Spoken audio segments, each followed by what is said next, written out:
So friends, welcome to my channel. और आज का ये वीडियो बहुत ही स्पेशल है बिकॉज़ ये मैं रेज्यूम पे बना रहा हूँ। तो रेज्यूम पे किस तरह से रेज्यूम को how to write a resume वो लिखा हुआ है। तो let's start the video. Actually मेरे एक फ्रेंड का मुझे फ़ोन आया था and he asked me for a resume के मुझे रेज्यूम बना के दे। एंड मैंने कहा कि अभी तो मेरे पास टाइम नहीं है, बट ही सेड कि मुझे रेज्यूम का फॉर्मेट भेज दे, मुझे पता नहीं क्या लिखना है। तो मेन ये फोकस है कि जो फ्रेशर्स होते हैं, जो मतलब 1 ईयर ही काम किया है जिन्होंने, उनको एक्चुअली पता नहीं होता है कि क्या क्या लिखना है। तो उसी के लिए है। देखिए फ्रेंड्स, फॉर्मेट तो सबके पास ही होता है। जैसे कि ये फॉर्मेट तो आपको नेट पे भी मिल जाएगा, कोई भी फॉर्मेट। मैं सालों से यही एक सिंपल सा फॉर्मेट यूज़ कर रहा हूँ। और जो लोग आपको बोलते हैं कि रेज्यूम सिर्फ एक ही पेज का होना चाहिए, वो एक्चुअली नहीं है, गलत है। वो एक्चुअली रेज्यूम एटलीस्ट 2 पेज का तो होना चाहिए, तभी तो आप सब कुछ लिख पाओगे, अपना क्या क्या एक्सपीरियंस है वो। तो यहाँ पे देखिए, हम लोग देख लेते हैं स्टार्टिंग में बेसिक सी चीज़ें। तो यहाँ पे रेज्यूमे लिखा हुआ है और यहाँ पे नाम लिखा है, मेरा ईमेल आईडी होगा। और यहाँ पे नीचे मैंने नंबर के लिए नहीं लिखा है, तो इधर जो है नीचे मोबाइल नंबर होगा आपका। और उसके बाद ये कैरियर ऑब्जेक्टिव्स में कुछ लिखा हुआ है, नहीं भी लिखोगे, स्किप भी कर दोगे तो चलेगा। जैसे कि to associate myself with an organization that provides a challenging opportunity to prove my skills and abilities and to keep adding value to the organisation.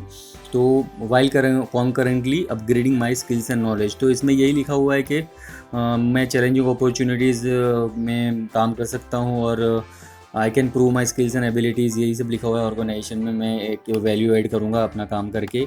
नहीं भी लिखोगे चलेगा, बट लिखोगे तो बेटर है, थोड़ा सा अच्छा इंप्रेशन होता है। और ये जो एकेडमिक प्रोफाइल है, इसमें आपका जो भी है TY BCom SY JC ये सब, और स्कूल कॉलेज कहाँ से किया है, और बोर्ड और यूनिवर्सिटी। जैसे कि मेरा मुंबई यूनिवर्सिटी से है, तो वैसे ईयर ऑफ पासिंग लिख सकते हो, क्लास फर्स्ट सेकंड थर्ड। नहीं भी लिखोगे, ये क्लास का स्किप कर दोगे चलेगा।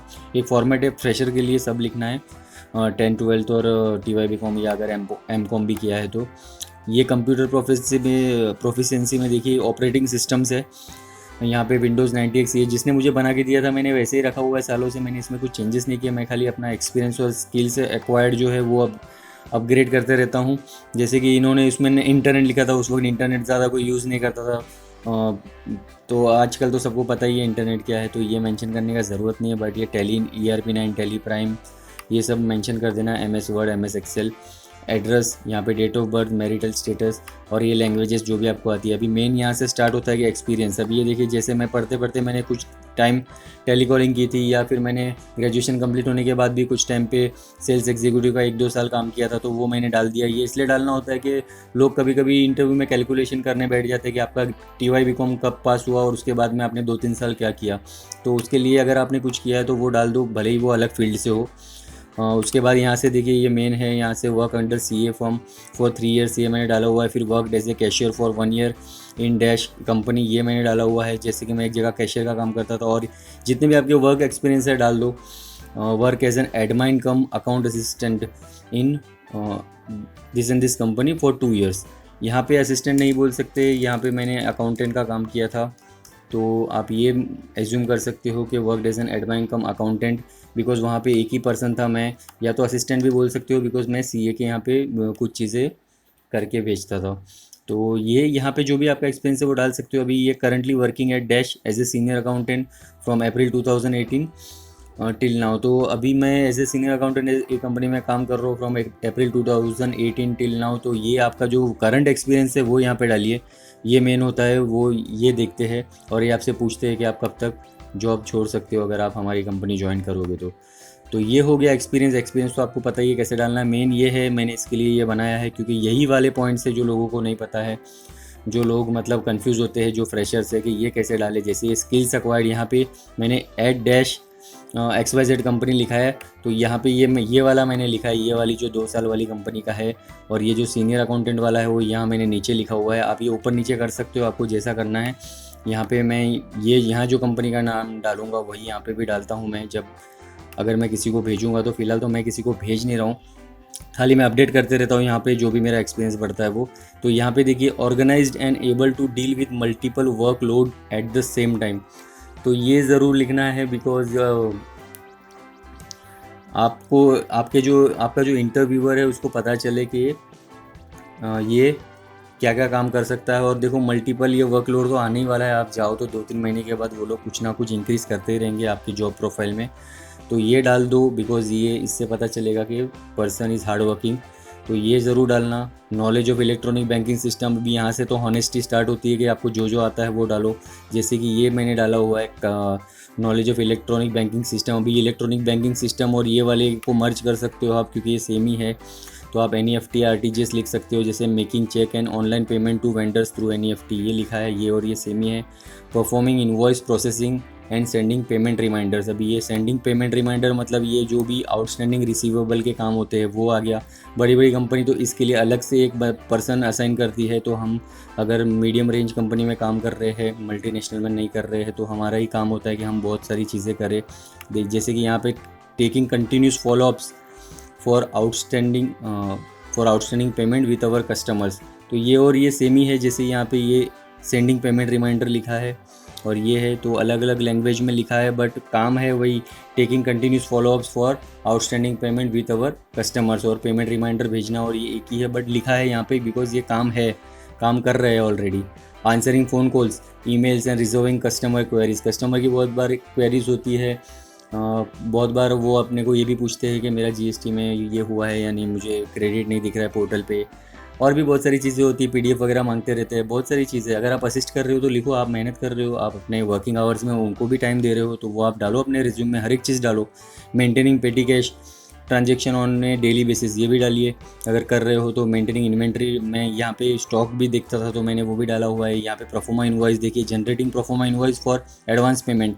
एडवांस पेमेंट के लिए प्रोफोमा इनवॉइस भी बनाते थे, लाइक कोटेशन भेजना, तो वो भी डाला हुआ है। तो अगर आप इंटरव्यू देने जाओगे तो उनको पता चलेगा ये चीज़ें करते हैं। Looking after all activities involve in dispatching the material, ये डिस्पैच के लिए कौन सा कोई कुरियर ये इस स्टेट में नहीं जाता तो दूसरा जाता है, तो वो पता लगाना, वो भी एक काम है। और उसके बाद वो पैकिंग वैकिंग करके कुरियर अरेंज करना और वहाँ पे EV बिल वगैरह बना के देना और क्लाइंट को भेजना कि ये डॉकेट डिटेल्स के साथ ये कुरियर के साथ भेजा हुआ है, ये बिल है, इतना मटेरियल है, इतने kg का है। तो ये भी एक काम है, कर ही रहे हो, जब रेगुलर टाइम दे रहे हो तो वो डालिए अपने रिज्यूम में। अगर आपका दिमाग नहीं मतलब काम कर रहा है उस तरीके से कि हम क्या क्या स्किल्स डालें, तो डे टू डे जो भी वर्क होता है वो डालिए, क्योंकि इससे तो पता ही चलेगा ना कि ये पर्सन ये सब काम कर चुका है। तो ये ये खास मैंने इसी के लिए बनाया है कि स्किल्स एक्वायर्ड, क्या क्या काम आपने सीखे इस कंपनी में। अभी ये दूसरा वाला देखिए, ये जो वाली है मैं जिसमें करंटली काम कर रहा हूँ, अभी उसका देखिए मैंने क्या क्या लिखा है। इससे आपको एक आइडिया मिलेगा आपकी कंपनी में क्या क्या काम होता है। तो यहाँ पे देखिए, preparing monthly GST data of GSTR1 with HSN summary and GSTR2 and assisting at CEO office for any related queries.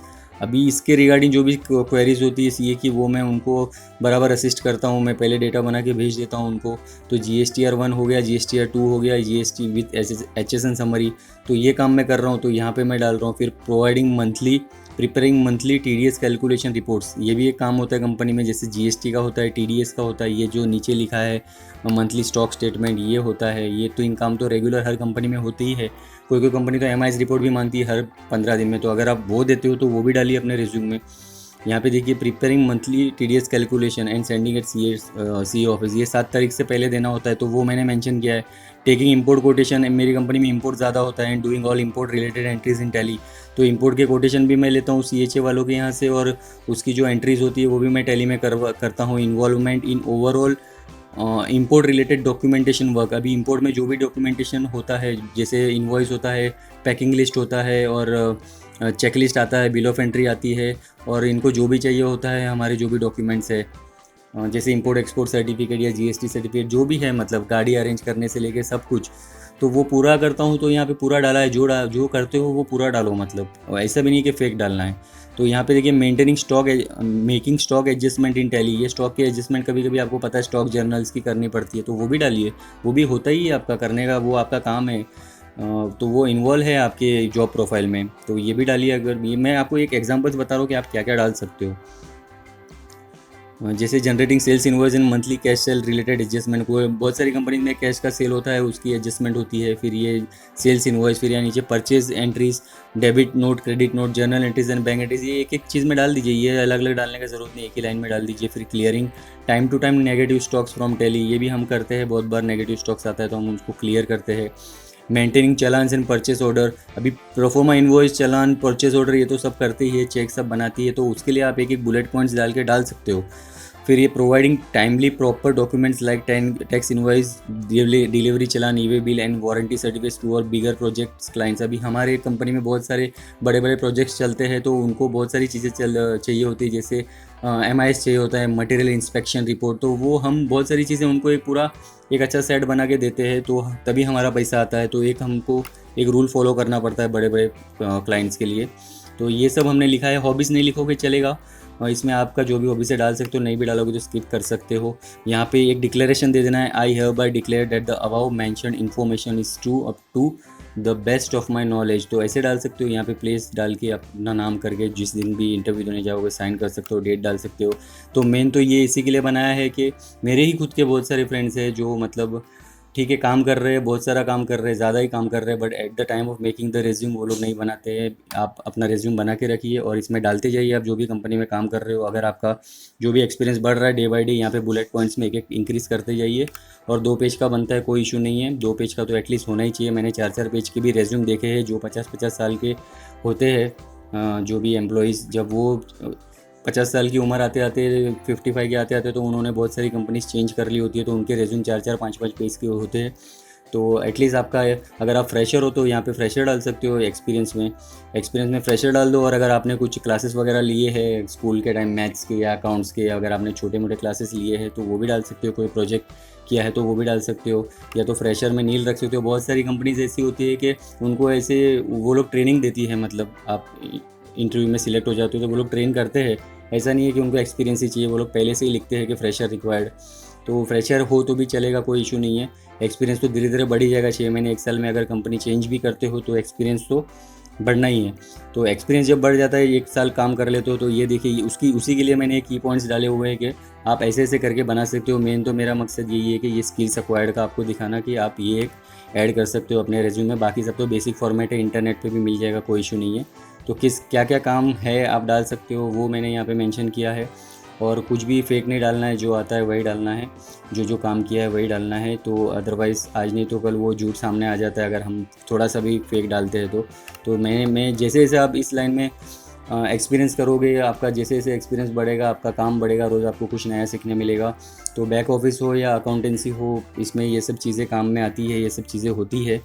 तो दोस्तों अगर ये वीडियो पसंद आई रही तो प्लीज़ सब्सक्राइब करना मेरे चैनल को। और इस वीडियो से कुछ भी हेल्प आपको अगर मिलेगी तो वो मेरे लिए बहुत ही खुशी की बात होगी। तो till then thank you so much and bye.